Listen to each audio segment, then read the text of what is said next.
Let's move on to the backup system settings. Now here you can actually make a backup of all the settings you already configured, including the user accounts, the server name and the network configuration stuff. You just click the backup button, which will create a file. You click OK and it's backed up. So you can actually restore the backups that you saved in case you changed anything that turns out malicious afterwards. The system logs, as you can see, logs all the actions that you take. So you can see that we have enabled the network recycle bin. You can see that we have disabled a couple startup and shutdown in the power management and stuff like that. If this is not enough for you to log, you can actually log the system connection, which will show you which users connect to your NAS. You can check the online users, and you can enable the system log, which will enable more accurate logging of the errors. Firmware update is simple. You download the firmware update from QNAP, you save it somewhere, you extract it from the zip file, you browse to it, you click on it, and then click the update the system button. And this is fairly easy. Last item on the system administration is restoring to factory defaults. Now be very careful with this. It will not just reset the settings, but actually reset the hard drives and the RAID configuration and everything involved. So don't use this reset button unless you absolutely want to start over from scratch. And that means completely deleting the RAID configuration and data from the hard drives.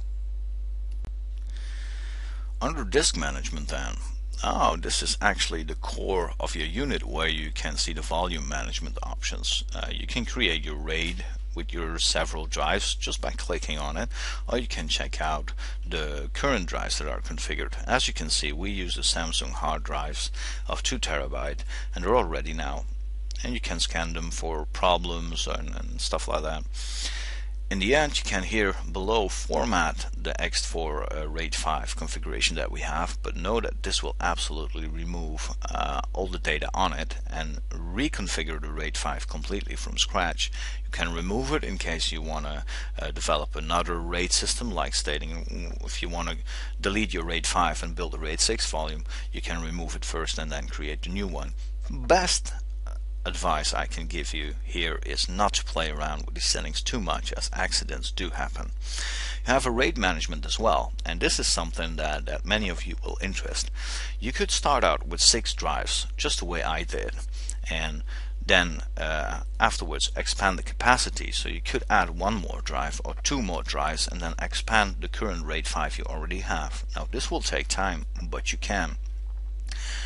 You can, if possible, migrate existing RAIDs to different RAID sections, and you can configure a spare drive. So if you add an extra drive in the unit right now, you can actually state that it needs to be used as a spare drive, which means any of the disks failing that are actively in use, the spare drive will automatically take over the work of it.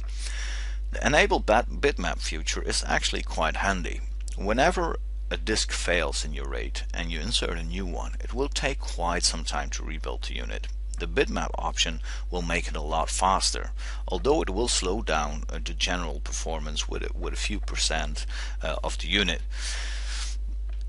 I do prefer to leave this enabled for at least 1 or 2 months when you have a new device and new hard drives inserted into the NAS, just to make sure they are stable and are working correctly. Whenever you have an error, you can just click on recover and it will recover automatically from the bitmap. So the HDD Smart actually offers you quite some information about the hard drives used inside the models. You can select all the hard drives from a drop-down list, and you can actually have quite a few tabs used here that will offer you quite some details. Test the hard drives, or you can enable temperature alarms and other stuff. It's quite good, but I don't like to play around with these things. The defaults are mostly quite well. Another option you can have is disk volume encryption management. You can actually have disk volumes and shares encrypted. This only happens on a share level though, so this cannot be enabled from here. The iSCSI then is actually an option that will allow you to connect the NAS share, just like your C drive is mapped on your PC. you configure the Windows PC and NAS to use excluded, and there's automatically a new drive letter created with a folder you assign where you can migrate data back and forth. When the NAS is available and you power on your PC, it will be mapped automatically. If the NAS is not available, it will not be mapped and not annoy you with making manual network mappings and stuff. So this is quite a cool option. And of course, for those that know how it works, you can create some virtual disks, and it's quite fun to have it. It's a great feature in the QNAP NAS and several others that really is worth exploring in the future.